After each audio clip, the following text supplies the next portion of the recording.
just a second ago. I was like, holy shit. Like, No, come on. Like, You I think the whole startled place because I is couldn't just hear gonna get nothing. trashed? And all of a Right. sudden it's like, yo.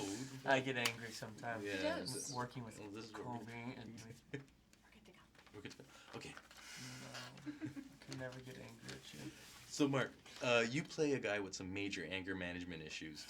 Now, when you're getting ready for this movie, did you, develop any like methods on how to control your temper? I have 3 kids, and so there's a lot of temper controlling going on, and but they all are my little Hulks, and so I dedicate my performance to my 10-year-old boy, who has the force of nature streaming through his body, at the horrible time in his life where everyone's telling him to behave himself. Well, Cobie, you have a daughter too, right? Is she a little Hulk? Oh yeah, she's like a diva Hulk. She's like a she-Hulk, just like, she's not necessarily like physically a Hulk, like she's not a big like physical kid, but she's... When she digs in. Yeah, when she digs in, she's vocally the Hulk. Well, like, now, do you guys see, like, the difference between how girls and guys handle their temper? Like, who's better at controlling their rage? I don't know. Are guys more physical, and then they get it out, and girls are sort of... I don't know what that is. There's nothing more terrifying than a really angry woman, I find. That's true. It's scary. It's true. Because I don't know, there seems to be no... And there is something quite ferocious about a girl fight. I mean, I've seen them. Yeah, I went to a school where there was girl fights, and there was clumps of hair, and half tore out ears, they go right for it. They go right and for bite the money marks, maker. and I mean, I was like, whoa, they don't play around. They're like they're fighting to the death. Yeah. They're just like like 2 cats. Yeah. So beware of women. This is the point. I think that they're much better at controlling their emotions and anger, but if they blow, they look out. It's not a joke. It's not like posturing. Yeah. They mean it. Yeah.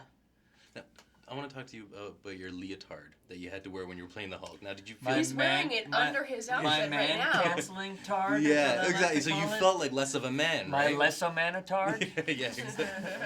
So, well, like, what do you want to talk about? Well, here's the thing. I was a trained actor reduced to the states of a Chinese checkerboard. It was humiliating. It was humiliating. Well, so now there's this trend now with guys wearing Lululemon tights out there, and it's getting bigger. Really? Yes, this is what I'm hearing. Like, really? Like just out, or like in a yoga class? In a yoga class, but I think they're wearing it out too. Lululemon would please redesign ILM's motion capture suit, I would be happy. You would be happy. Even if I had to wear a little Lululemon across my ass in green screen, I would be happy to do it. Because this thing is so incredibly unflattering and makes you look big where you should look small, and makes you look small where you hoped you looked big.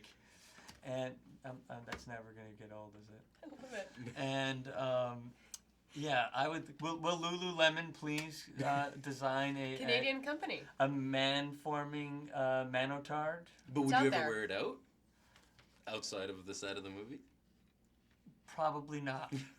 No, Cobie, if someone came to you wearing... I would. I probably would. If a guy came to you wearing Lululemon pants, what would be the best part about that? Well, the problem is I feel like a man in any type of pants that tight, you're looking right at the crotch. Like you're just like it's like you try to have a conversation, and then you just kind of like it just kind of wanders down, and you don't mean for it to happen. Well, it's kind of like guys in cleavage, right? Listen, I think if a right guy can pull it off, go for it. Go for it. Go for it. And you know what? I feel like you have to be, and like Mark, you have to be a man to be able to be in that and to pull it off, which he did. Fill that out. Yeah. The way it should be. Yeah. Filled. Now, Robert Downey Jr. described your acting style as drunken monkey. And I want to know, what does it take to be drunken monkey? A drunken monkey? Well, like, I mean, wouldn't a guy, as a woman, if a guy approached you with a drunken monkey, wouldn't that just be awesome? What would you think if someone called you a drunken monkey actor? I would be very weirded out if it was for Maria Hill. I'd be like, well, that was not what I was going for at all. I'm trying to get into the drunken monkey. A drunken monkey. Can you show me what a drunken monkey I feel like that was Robert being silly, because I feel like you were so great as this kind of, this genius man struggling with this huge weight. Inside of him? Yeah.